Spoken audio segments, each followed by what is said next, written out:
जय श्री राधे, जय श्री कृष्णा। आज मैं आपको श्री दुर्गा नवरात्रि व्रत कथा सुनाऊंगी। इस व्रत में उपवास या फलाहार आदि का कोई विशेष नियम नहीं। प्रातःकाल उठकर स्नान करके मंदिर में जाकर या घर पर ही नवरात्रि दुर्गा जी का ध्यान करके यह कथा पढ़नी चाहिए। कन्याओं के लिए यह व्रत विशेष फलदायक है। श्री जगदम्बा की कृपा से सब विघ्न दूर होते हैं। कथा के अंत में बारंबार दुर्गा माता तेरी सदा ही जय हो का उच्चारण करें। कथा इस प्रकार है। एक समय बृहस्पति जी ब्रह्मा जी से बोले, हे ब्रह्मा श्रेष्ठ, आप अत्यंत बुद्धिमान, सर्वश्रेष्ठ और चारों वेदों को जानने वाले श्रेष्ठ हो। हे प्रभु, कृपा कर मेरा वचन सुनो। चैत्र व आश्विन मास के शुक्ल पक्ष में नवरात्रि का व्रत उत्सव क्यों किया जाता है? इस व्रत का क्या फल है? इसे किस प्रकार करना उचित है? पहले इस व्रत को किसने किया, सो विस्तार से कहिए। बृहस्पति जी का ऐसा प्रश्न सुनकर ब्रह्मा जी कहने लगे कि हे बृहस्पति, प्राणियों को हित करने की इच्छा से तुमने बहुत ही अच्छा प्रश्न किया। जो मनुष्य मनोरथ पूर्ण करने वाली दुर्गा महादेवी, सूर्य और नारायण का ध्यान करते हैं, वे मनुष्य धन्य हैं। यह नवरात्रि व्रत संपूर्ण कामनाओं को पूर्ण करने वाला है।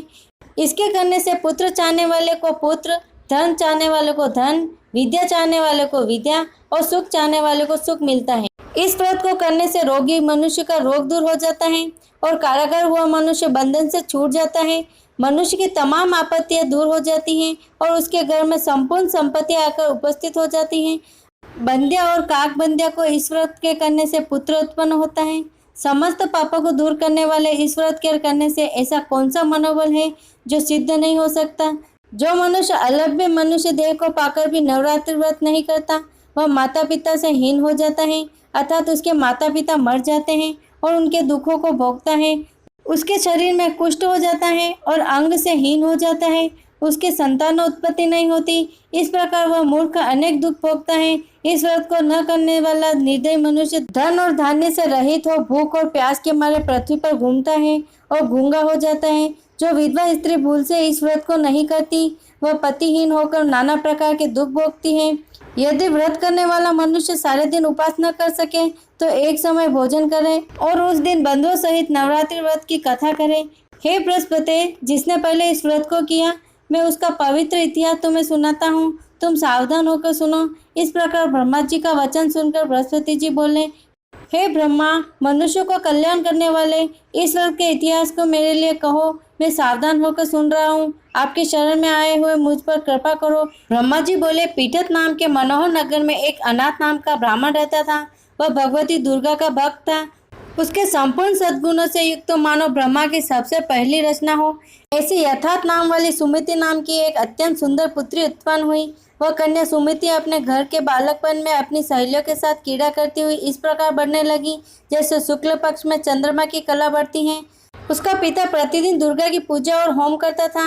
उस समय वह भी नियम से वहां उपस्थित होती थी। एक दिन वह सुमिति अपनी सखियों के साथ खेलने लग गई और भगवती के पूजन में उपस्थित नहीं हुई। उसके पिता को पुत्री की ऐसी असावधानी देखकर क्रोध आया और पुत्री से कहने लगा कि हे दुष्ट पुत्री, आज प्रभा से तुमने भगवती का पूजन नहीं किया। इस कारण मैं किसी कुष्ठी और दरिद्र मनुष्य से तेरा विवाह करूंगा। इस प्रकार कुपित पिता को वचन सुनकर सुमति को बड़ा दुख हुआ और पिताजी से कहने लगी, हे पिताजी, मैं आपकी कन्या हूँ, मैं आपके सब तरह से अधीन हूँ। जैसी आपकी इच्छा हो वैसा ही करो। राजा कुष्ठी अथवा किसी के भी साथ तुम्हारी इच्छा हो मेरा विवाह कर सकते हो, पर होगा वही जो मेरे भाग्य में लिखा है। मेरा तो इस पर पूर्ण विश्वास है। मनुष्य जाने कितने मनोरथों का चिंतन करता है, पर होता वही है जो भाग्य में विधाता ने लिखा है। जो जैसा करता है उसको फल भी उसी कर्म के अनुसार मिलता है, क्योंकि कर्म करना मनुष्य के अधीन है पर फल देव के अधीन है। जैसे अग्नि में पड़े तृणार्थी अग्नि के अधीन प्रतिप्त कर देते हैं, उसी तरह अपनी कन्या के ऐसे निर्भयता से कहे हुए वचन सुनकर उस ब्राह्मण को अधिक क्रोध आया। तब उसने अपनी कन्या का एक कुष्ठी के साथ विवाह कर दिया और अत्यंत क्रुद्ध होकर अपनी पुत्री से कहने लगा कि जाओ जाओ, जल्दी जाओ, अपने कर्म का फल भोगो। देखे केवल भाग्य भरोसे पर रहकर तुम क्या करती हो। इस प्रकार से कहे हुए पिता के कटु वचनों को सुनकर सुमिति मन में विचार करने लगी कि अहो, मेरा बड़ा दुर्भाग्य है जिससे मुझे ऐसा पति मिला। इस तरह से अपने दुख का विचार करती हुई वह सुमिति अपने पति के साथ वन चली गई और भयावह कुशयुक्त उस स्थान पर उन्होंने वह रात बड़े कष्ट से व्यतीत की। उस गरीब बालिका की ऐसी दशा देखकर भगवती पूर्व पुण्य के प्रभाव से प्रकट होकर सुमिति से कहने लगी कि हे दीन ब्राह्मणी, मैं तुम पर प्रसन्न हूँ। तुम जो चाहो वरदान मांग सकती हो। मैं प्रसन्न होने पर मनवांछित फल देने वाली हूँ। इस प्रकार भगवती दुर्गा का वचन सुनकर ब्राह्मणी कहने लगी कि आप कौन हो जो मुझ पर प्रसन्न हुई हैं? वह सब मेरे लिए कहो और अपनी कृपा दृष्टि से मुझे दीन दासी को कृतार्थ करो। ऐसा ब्राह्मणी का वचन सुनकर देवी कहने लगी कि मैं आदिशक्ति हूँ और मैं ही ब्रह्म विद्या और सरस्वती हूँ। मैं प्रसन्न होने पर प्राणियों का दुख दूर कर उसको सुख प्रदान करती हूँ। हे ब्राह्मणी, मैं तुझ पर तेरे पूर्व जन्म के पुण्य के प्रभाव से प्रसन्न हूँ। तुम्हारा पूर्व जन्म का वृतांत सुनाती हूँ, सुनो। तुम पूर्व जन्म में निषाद की पुत्री थी और अति पतिव्रता थी। एक दिन तेरे पति निषाद ने चोरी की। चोरी करने के कारण तुम दोनों को सिपाहियों ने पकड़ लिया और ले जाकर जेल खाने में कैद कर दिया। उन लोगों ने तेरे को और तेरे पति को भोजन भी नहीं दिया और इस प्रकार नवरात्रि के दिनों में तुमने न तो कुछ खाया और न ही जल पिया, इसलिए 9 दिन तक नवरात्रि का व्रत हो गया। हे ब्राह्मणी, उन दिनों में जो व्रत हुआ उस व्रत के प्रभाव से प्रसन्न होकर तुम्हें मनवांछित वस्तु दे रही हूँ। तुम्हारी जो इच्छा हो वह वरदान मांग लो। इस प्रकार दुर्गा के कहे हुए वचन सुनकर ब्राह्मणी बोली कि अगर आप मुझ पर प्रसन्न हैं तो हे दुर्गे, आपको प्रणाम करती हूँ। कृपा करके मेरे पति के कष्ट को दूर करो। देवी कहने लगी कि उन दिनों में जो तुमने व्रत किया था उस व्रत के एक दिन का पुण्य अपने पति का कष्ट दूर करने के लिए अर्पण करो। मेरे प्रभाव से तेरा पति कुष्ठ से रहित और सोने के समान शरीर वाला हो जाएगा। ब्रह्मा जी बोले। इस प्रकार देवी का वचन सुनकर वह ब्राह्मणी बहुत प्रसन्न हुई और पति को निरोग करने की इच्छा से ठीक है ऐसे बोली। तब उसके पति का शरीर भगवती दुर्गा की कृपा से कुष्ठहीन होकर अति कांति युक्त हो गया, जिसकी कांति के सामने चंद्रमा की कांति भी क्षीण हो जाती है।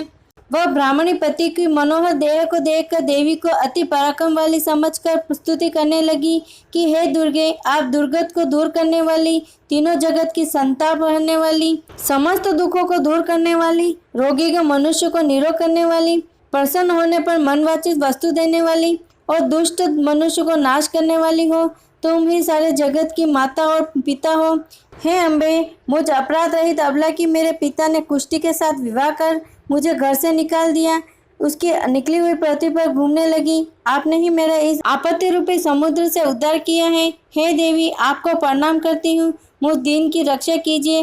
ब्रह्मा जी बोले, हे बृहस्पति। इसी प्रकार उस सुमति ने मन में देवी की बहुत ही प्रस्तुति की। उससे हुई स्तुति सुनकर देवी को बहुत संतोष हुआ और ब्राह्मणी से कहने लगी, हे ब्राह्मणी, अदालय नाम का अति बुद्धिमान, धनवान, कीर्तिमान और जितेंद्र पुत्र शीघ्र होगा।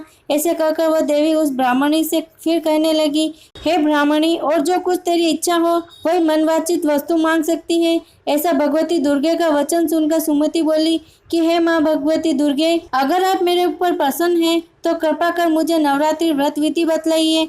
हे दयावंती, जिस विधि से नवरात्रि व्रत करने से आप प्रसन्न होती हैं उस विधि से और उसके फल को मेरे लिए विस्तार से वर्णन कीजिए। इस प्रकार ब्राह्मणी के वचन सुनकर दुर्गा कहने लगी कि हे ब्राह्मणी, मैं तुम्हारे लिए संपूर्ण पापों को दूर करने वाली नवरात्रि व्रत विधि को बतलाती हूँ, जिसको सुनने से तमाम पापों से छूटकर मोक्ष की प्राप्ति होती है। आश्विन मास के शुक्ल पक्ष की प्रतिपदा से लेकर 9 दिन तक विधि पूर्वक व्रत करें। यदि दिन भर का व्रत न कर सके तो एक समय भोजन करें। पढ़े लिखे ब्राह्मणों से पूछकर कलश स्थापना करें और वाटिका बनाकर उसको प्रतिदिन जल से सींचें। महाकाली, महालक्ष्मी और महासरस्वती इसकी मूर्तियां बनाकर उनकी नित्य विधि सहित पूजा करें और पुष्पों से विधि पूर्वक अर्घ्य दें। बिजोरा के फूल से अर्घ्य देने से रूप की प्राप्ति होती है। जायफल से कीर्ति, दाग से कार्य करने की सिद्धि होती है। आंवले की सुख और केले से भूषण की प्राप्ति होती है। इस प्रकार फलों से अर्घ्य देकर यथाविधि हवन करें।